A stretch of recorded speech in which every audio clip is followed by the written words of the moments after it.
You've broken into hundreds of houses, apartment complexes, storage units, car doors, commercial vaults. The kind of stuff that looks impossible from the outside, you can open in under 2 minutes. But the job you're about to go on is different.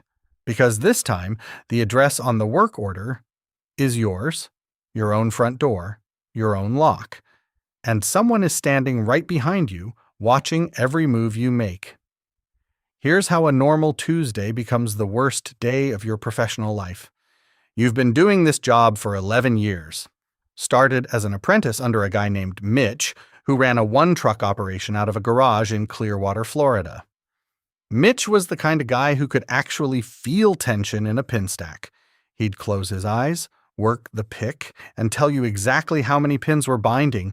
You bought his business when he retired, renamed it, got the van, got the insurance, built the thing up slow. By the time this happens, you're doing maybe 200, 250 service calls a month. Residential lockouts, rekeying after a break-in, car lockouts, commercial door installations, repeat customers, word of mouth, the whole thing. The call comes in on a Tuesday morning. Your dispatcher, Lisa, takes it. She jots down the address, the name on the account, and the job type.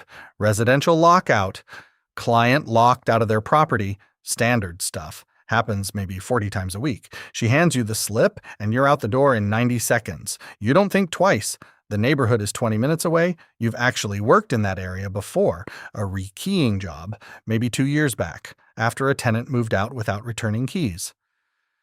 You remember thinking the houses were a little closer together than yours. Yours has the corner lot, more space between neighbors. You're almost there when something starts nagging at you, not alarm, not dread, just a small thing. The kind of thing that bumps your brain once and disappears. The street name on the work order. You grew up on that street. You park the van and look up, and you just sit there for a second. Because the house in front of you is your house. Not like your old house, not the street you grew up on, your house, the one you pay the mortgage on, the one where your daughter's backpack is hanging on the hook inside, same oak tree you planted as a sapling, same Schlag B6 ON deadbolt on the front door you installed yourself, the one you rekeyed to a 6-pin profile because you'd read too many locksmith forums. You look at the work order again. The client name on the slip isn't yours. It's a woman's name you don't recognize. And there's a callback number with a Florida area code, but it isn't your wife's. Your brain runs through the obvious things first. Lisa made a mistake. Wrong address, wrong house. Happens occasionally, not often, but it happens. You pull out your phone and call Lisa. She picks up on the second ring. She reads back the address from the original call. It matches, so you get out of the van. But what you find when you walk up that driveway makes the wrong address feel like the least of your problems. Before you even get to the door, a woman comes around the side of the house. Mid-40s, well-dressed, business casual, phone in her hand, and the look of someone who is used to being in charge of a situation. She introduces herself, says she's a licensed real estate agent, says the property was recently sold, the previous owner failed to surrender keys, and her client needs access to begin an inspection. She hands you papers. You're a locksmith, not a lawyer. But you've seen enough eviction lockouts, enough divorce situations, enough landlord-tenant disputes to know what documents look like when someone has done their homework. The paperwork looks real, sale completed, recorded with the county, attorney involved, and a name on the deed that isn't yours. You need to understand something about where your head is at right now.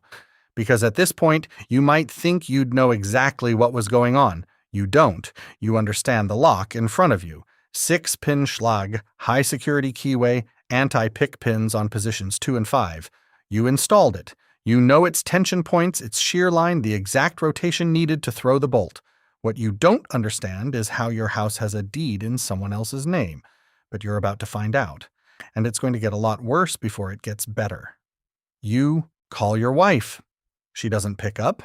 She's at work, second shift, probably in a meeting. You call your mortgage company. After 14 minutes on hold, a representative tells you the account is in good standing, payments current, no flags on the file. But when you ask her to confirm the property address, she goes quiet for a second. Then she says she'll need to transfer you to a different department. The transfer drops the call. That's when it stops feeling like a dispatch error and starts feeling like something else entirely. The woman isn't pressing you. She isn't giving you ultimatums. She's just standing there like someone who has already won an argument and is waiting for the other person to figure it out. That's when you start to get cold, not scared, not panicked, cold. The kind of cold that comes when the math is starting to work out and you don't like where it's landing. She walks over. And she explains it in the calm, measured way that people explain things when they know they're right. Title fraud is real. It's not rare. The FBI estimates it costs American homeowners billions every year. A criminal obtains your personal information, forges documents, transfers the deed to your property into another name. Sometimes a company name, sometimes a private individual. Then they sell it, or take out a loan against it, or rent it out. And because property records are public, and because the transactions can be recorded in counties with minimal verification, by the time you notice, the paper trail looks completely legitimate. She says she's sorry. She genuinely believed her client had purchased the property in good faith. Then she hands you a court order, a writ of possession, which in plain terms means a court has ordered someone out of a property and authorized law enforcement to enforce it, signed by a judge, dated 3 days ago, a deputy sheriff's name at the bottom as the executing officer, and a notation that a licensed locksmith has been authorized to effect entry. You already know where this is going. You're the licensed locksmith. And for the first time in 11 years of this job, you don't know what the right move is. Think about what you're looking at. On one side, you have a court order signed by a judge, a woman with a licensed real estate credential and paperwork that looks, from where you're standing, completely legitimate. On the other side, you have the key in your pocket that you've used to open that door 10,000 times. Your job, technically, is to open the door. That's what the court order says. That's what the work order says. That's what the woman standing in your driveway believes she's entitled to. But the second you open that door, you're not just doing your job anymore. You're handing your house to someone else. You're executing a legal order that might be built on fraud. You're using your own professional skills to make yourself homeless. And here's what you need to understand about locks. Once a lock is opened, you cannot unopen it.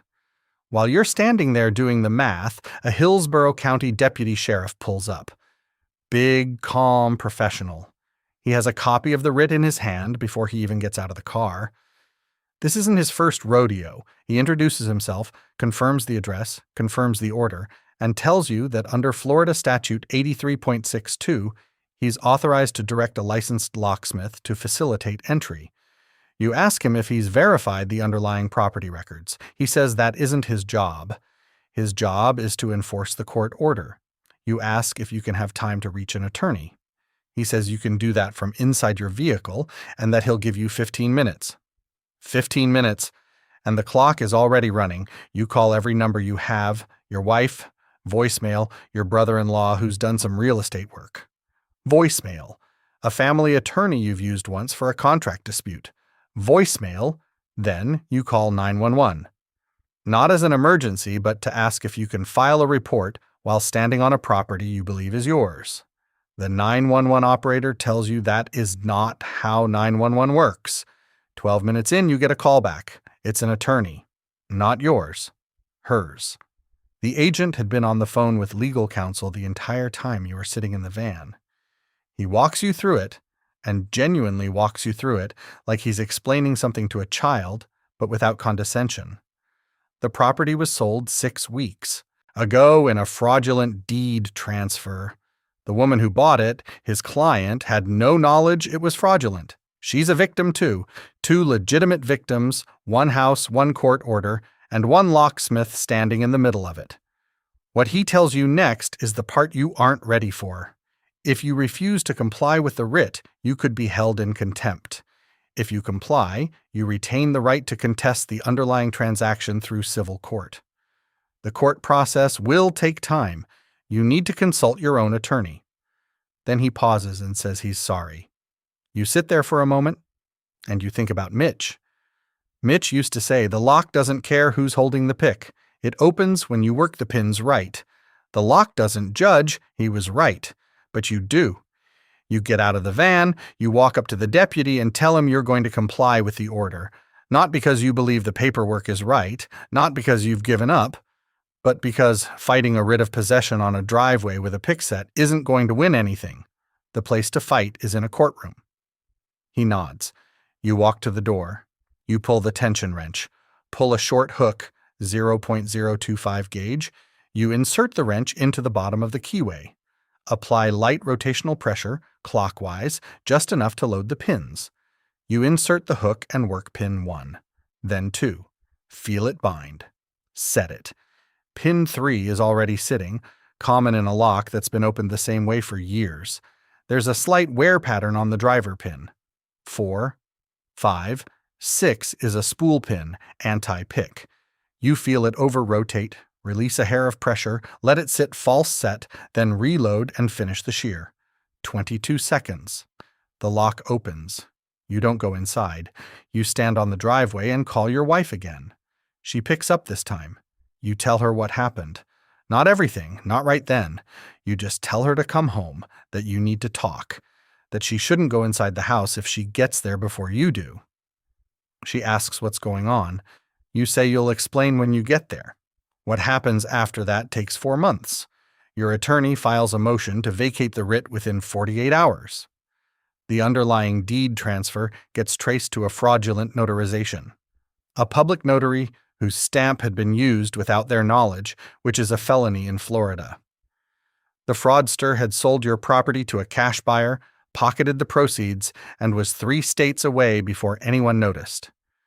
The buyer, the woman's client, was also a victim. She lost her down payment pending litigation. Your title insurance, which you had because your mortgage required it, covers the legal fees. 4 months later, the fraudster is arrested in Georgia.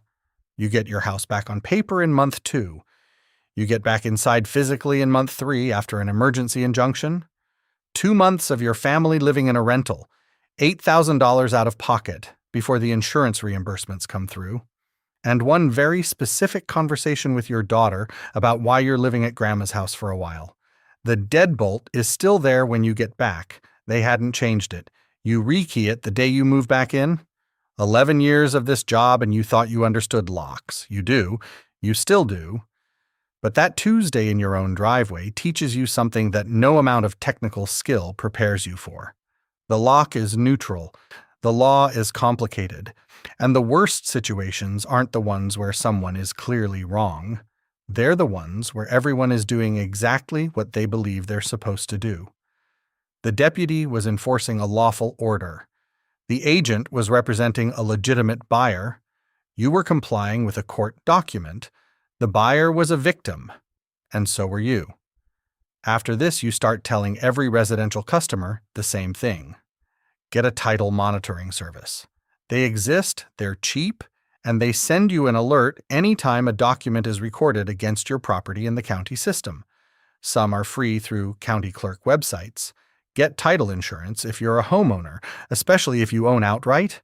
People without mortgages are the most common targets because there's no lender monitoring the title. And if you ever find yourself in a situation where something doesn't feel right, where the paperwork looks correct but something is nagging at the back of your brain, trust that. You've opened a lot of locks since then. Hundreds. More lockouts, probably 24 eviction assists, commercial jobs, car doors, you name it. But every single time you pull up to a residential address you've never been to, you check the work order twice. Not because you're paranoid, because the lock in front of you looks exactly the same whether you're supposed to open it or not. That's what 11 years taught you. The skill is neutral. The judgment is everything. If this hit you somewhere, subscribe. If this story sat with you, share it. If you want more stories from jobs that almost nobody talks about, click the video on screen.